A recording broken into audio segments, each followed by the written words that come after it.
And the last, obviously, is how many of us actually sit in silence. And I mean total silence, without any movement, without any interruption, and go deep, deep, deep. And I tell you one thing I learned, and I learned this way back when I was playing the stock market a lot, because my father was a heavy stock market player. And we had 3 or 4 top stockies, I call them. One in Malaysia, Mr. Tan.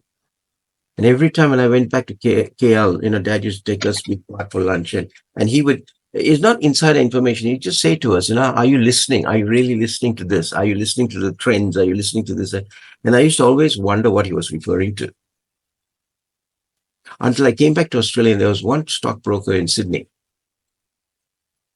who would do all of his analysis work between 6 and 7 o'clock in the morning when he's in the bathroom, sitting on the toilet.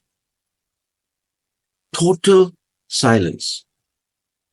And he then thinks why things are happening in the world, why things are here, why things are there.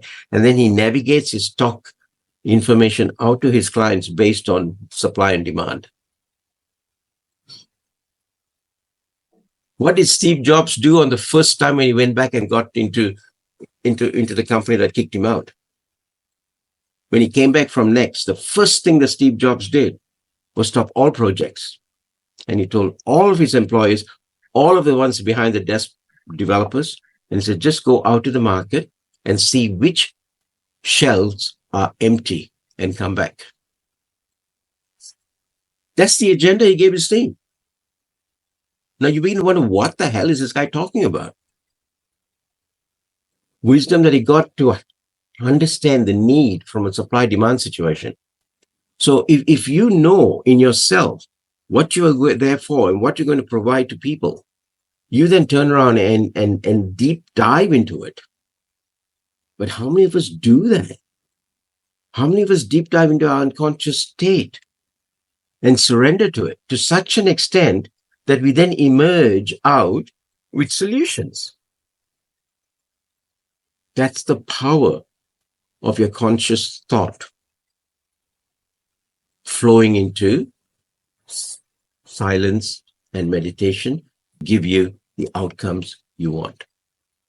So those are 3 examples in which, having this unconscious connection is such a powerful tool, but that will fade away if you do not practice it daily. So even sitting in silence is a practice, and we have to do it consciously. That will trigger patterns, that will trigger situations, that will trigger things within us that we know is not correct. And in a lot of cases, let me just illustrate this. And I used to tell this to a lot of participants who come, they will be sitting there and I might be talking on a pattern or a talk on a particular practice. And it, to a lot of cases, is bounces. Okay, it's bounces. So I tell them very bluntly, I say, don't worry if you don't understand this now. I'm not talking to you. They look at me. I say, I'm not talking to you. I'm talking to your subconscious mind. And I guarantee you watch me. One day you're riding on your bike going to the beach, or you're riding and going to Globe, what do they call that? Globe Silk store, something like that in Chennai, one of the big department stores. And you are in that department store and you want to buy a jacket, or you want to buy a shirt or whatever. And all of a sudden, while you're in the midst of it, an idea comes to you. And that relates back to what we were talking about. Now, that is no coincidence. That is what we're talking about, the synchronicity. Now, if you're consciously aware of that and you've deep dived into it, this is what comes. But you have to be in the state. Many are not.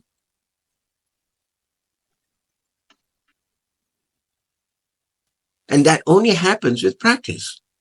Some can't sit still for more than 5 minutes. We can see them even on the screen when they're seeing and doing things with you. And that's what we're saying. Stillness is such a powerful asset.